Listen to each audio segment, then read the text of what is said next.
Balikatan, Manila, Philippines. Today we executed an amphibious assault from the Ashland to Apari. The majority of my company came over through CH-53s. The importance of working with partner and allied nations is not only to improve our own selves and improve their skills, but to build a certain level of trust, to know that when push comes to shove or we're needed to fight alongside of each other, the growing pains of understanding TTPs and different cultures is long done in the past so that we can immediately start working with each other.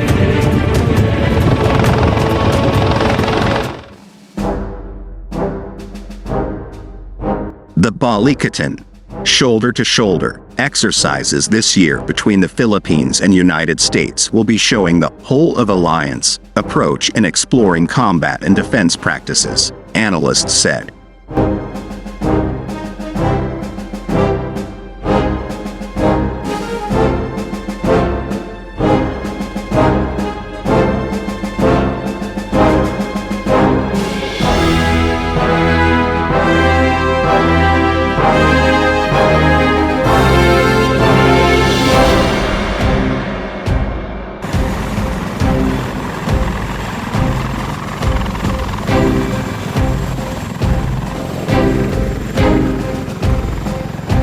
This year's exercises will see the participation of 17,680 military personnel, 12,000 from the U.S., 5,000 from the Armed Forces of the Philippines, and 111 from the Australian Forces. This is nearly twice as many as last year's 9,000 troops who participated in drills across Luzon.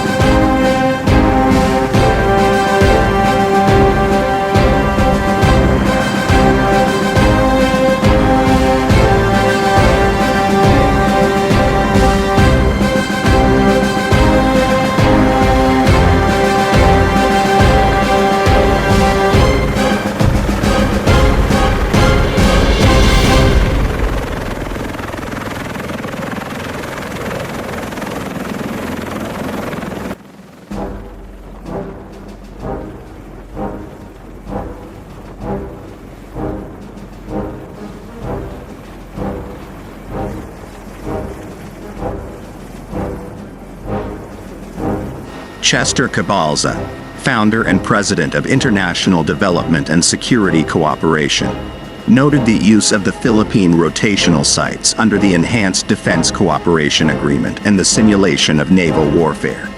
This means this year's exercises are mostly expected to prepare the country to defend its territorial waters and possibly repel any hostile invaders like China, thanks to the joint naval and military exercises executed by both countries, the U.S. and the Philippines, together with allied forces.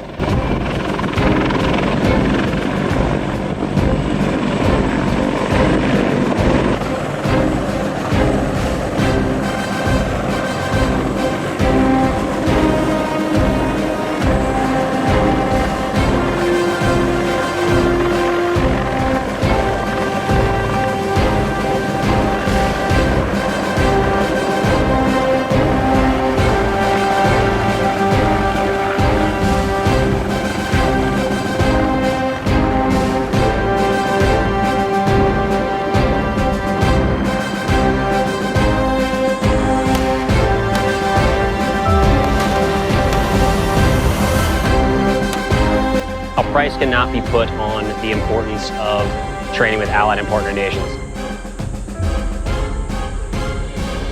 We were working with our Force Reconnaissance Group counterparts, but we were also working with the 37th Maru, which is the first Filipino Marine heliborne company. So we're trying to set conditions for successful operations for them in the future.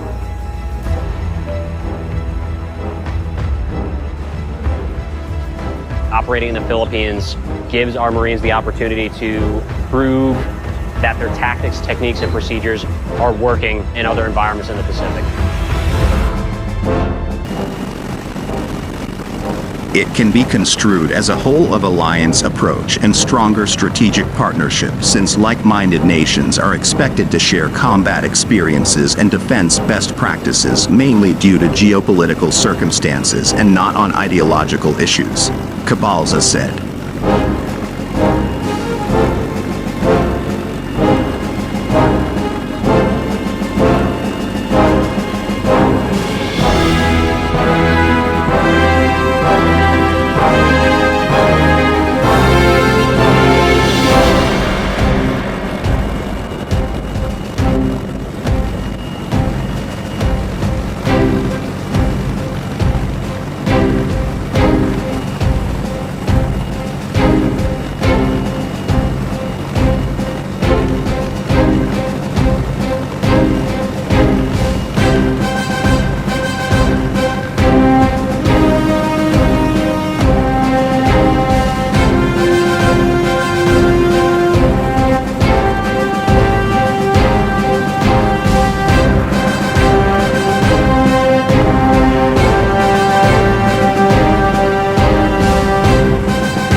U.S. President Joe Biden has said he wants to establish stronger ties with the Philippines under the new administration following rocky times in the Duterte years.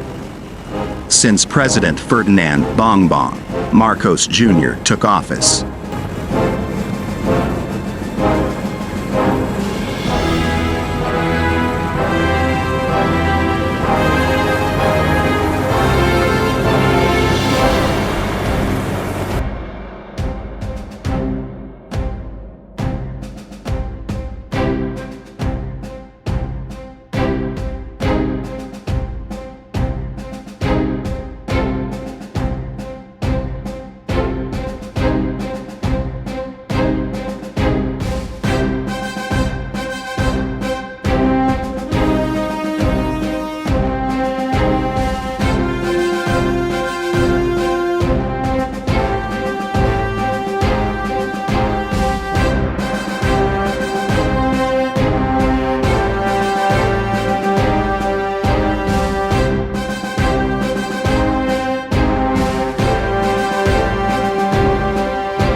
multiple high-ranking officials, including U.S. Vice President Kamala Harris, have visited the Philippines to reaffirm Washington's commitment to its treaty partner and former colony.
be equipped with a variety of weapons. Is sometimes seen with a mounted 40mm automatic grenade launcher. We are ready on phase 3 of the exercise, which is a simultaneous combined assault on 2 key objectives.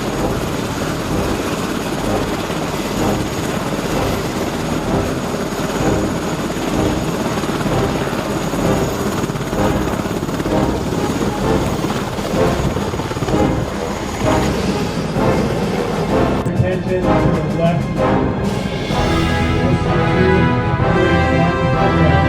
Warmer ties with U.S. Moving into position.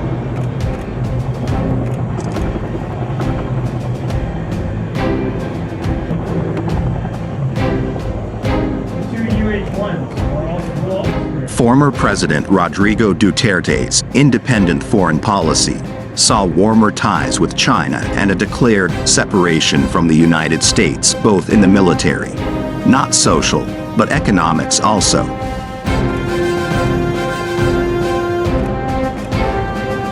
Ready to drop on the season second.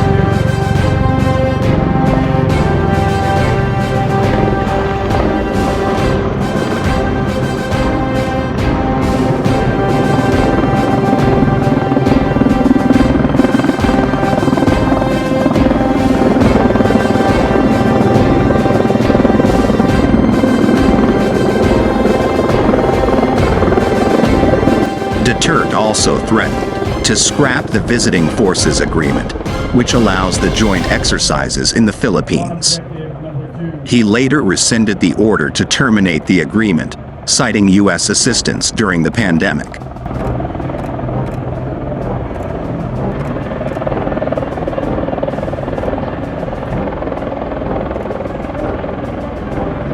Organizing the final push to overwhelm the remaining enemy position.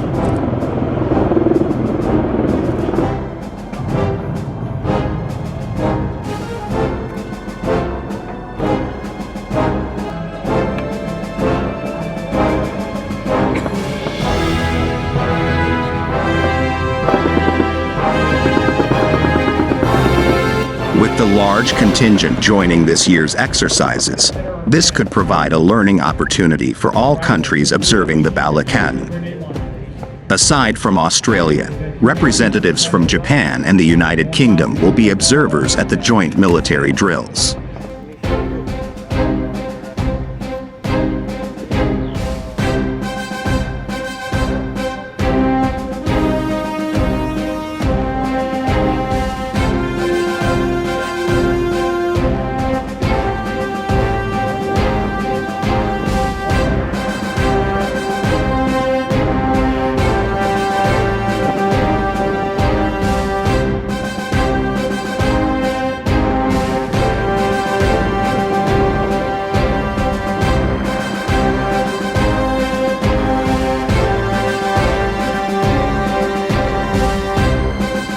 We can consider this as another manifestation of an accommodationist Philippine foreign policy towards the U.S., a label that can be used for our China policy under Duterte, WR Numero Research CEO Robin Michael Garcia said.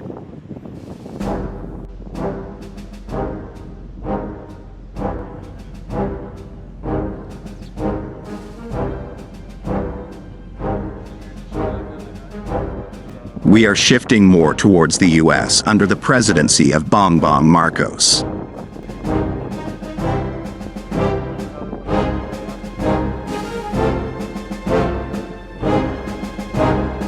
Important military exercise.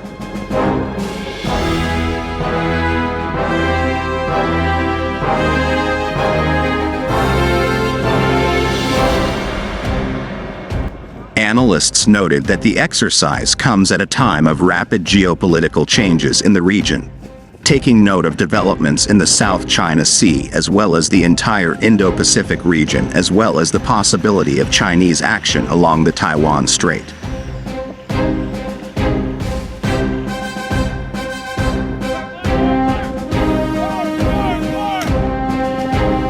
Cabalza noted that China is becoming a major military threat in the South China Sea, China has repeatedly said that it is not seeking hegemony in the region, but that it will take steps to defend its interests.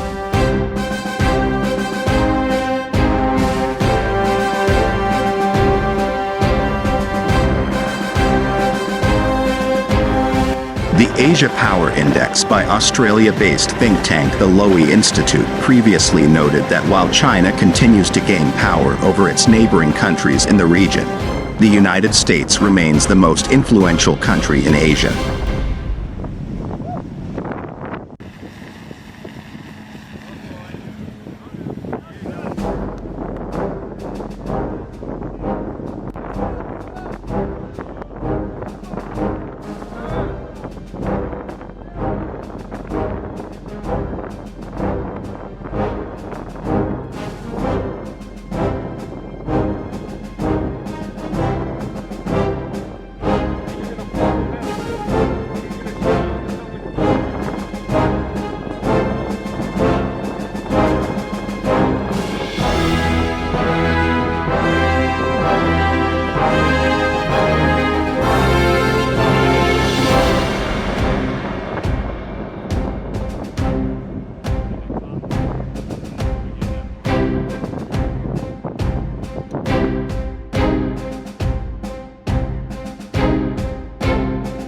The Institute further explained that while China is gaining influential momentum, other countries do not trust Beijing as much.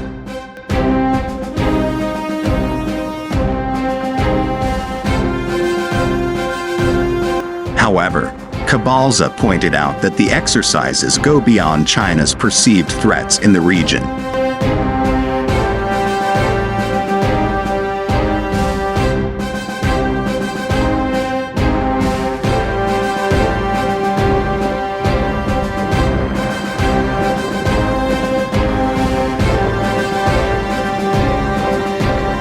It is not centered on containing China per se, but it will be a military exercise on familiarity on the ground and leveraging on technological defense equipment, Cabalza said, noting that it is the armed forces of the Philippines' chance to show its biggest venture of transformation from internal security operations to territorial defense.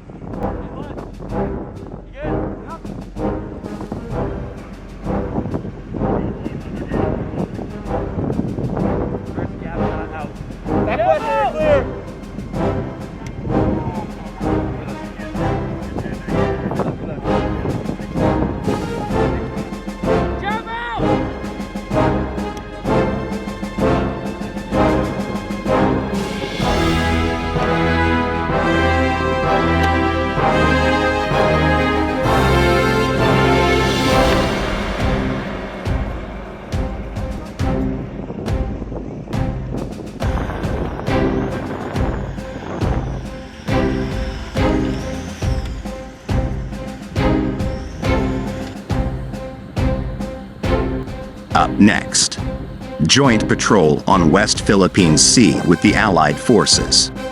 We will examine how it affects China-Philippines relation and how it will bolster ties with the U.S. and other ally nations.